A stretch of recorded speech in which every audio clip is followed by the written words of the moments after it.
Parang mas bagay yung movie na Ang Tanging Ina as a web series, no, or a mini series or a complete series. Kasi yung pinanood ko yung movie, although gets ko naman na yung life, ano siya, happy comedy or comedy drama siya about a family.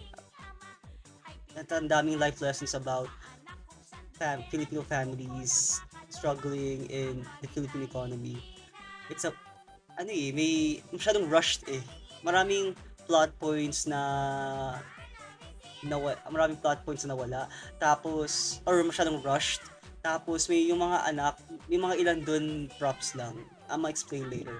Pero, ayun, gets ko naman na yung lesson, yung core theme niya about family and yung life lessons niya about being there for your family. Although, one could argue medyo outdated na, lalo na sa panganay.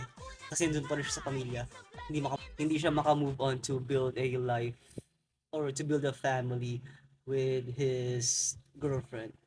Kaya lang ayun nga, yung mga nandun tayo sa point of view ni Ina, yung main character, yung nanay.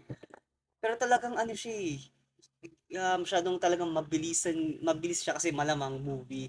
So yun, parang mas bagay yata kung namnamin natin siya in the form of a series. So parang ang point nito is parang gusto kong siyang gawa ng fanfiction na mas malawak pa yung ano, diving into the different point of views pa ng mga iba't ibang anak. Kasi yung nga, may mga anak na props lang.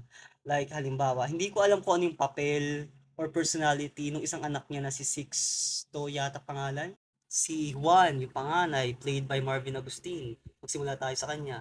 Yung typical na overburdened panganay, represents yung overburdened panganay na sumasalo sa mga responsibilidad sumasalo sa responsibilidad ng magulang. Siya yung nag-aalaga ng mga kapatid, hindi siya makahanap ng trabaho na maayos, hindi siya maka-move on with his girlfriend. Si Tudis, free-spirited artist. Si Trim, yung matalinong kupal na ma-pride na madaling magalit. Si spoiled or ano lang, spoiled socialite or ano, social climber. Or kaya yung mga konya-konya, yun yung peg niya. Played by Heart of Evangelista. Si Pip, yung hindi ko lang ang actually kung kapatid, kambal niya or parang a year kung siya yung kuya or Pip, malamang siya yung ano, sumunod kay Por. Siya yung funny gay comic relief or comic character. Si Sevens, ito yata si siya Ina Magdayaw.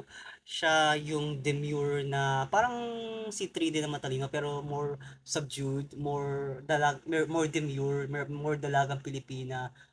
May pagka ano siya, yung shy type, yung quiet type, yung cutie patootie.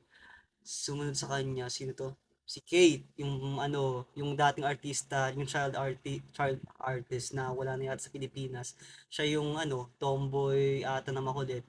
Si Shami, played by Giro Mano, yung ano, represents kids typical for his age. Tapos si Tenten, yung child with special needs. Tapos yung kambal, yung dalawang kambal, yung pang 11 at pang 12 na anak ni Ina, ay kambal. Wala man talaga masyadong ano doon, kundi kambal. So, si Sixto, hindi ko alam kung ano yung papel niya. Tapos, ang naalala ko lang scene niya doon is yung parang kinakahiya niya yata yung si Ina. Nung nagbihis ng Halloween costume si Ina sa retreat. Na-mistake niya as trick or treat, eh retreat talaga. So, pumunta siya sa simbahan na naka-costume.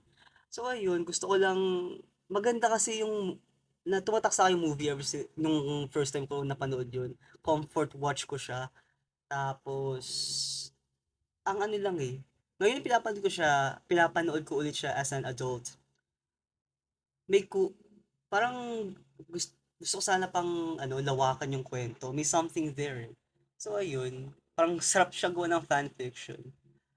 Maraming plot points na rush kasi gets ko din naman na simple, happy family vibes siya tsaka wala pa tayong budget noon for a series na pupunta lahat sa teleserye. So ayun, medyo condensed lang yung plot. Pero ayun nga, tumatak pa rin sa akin, maganda siya.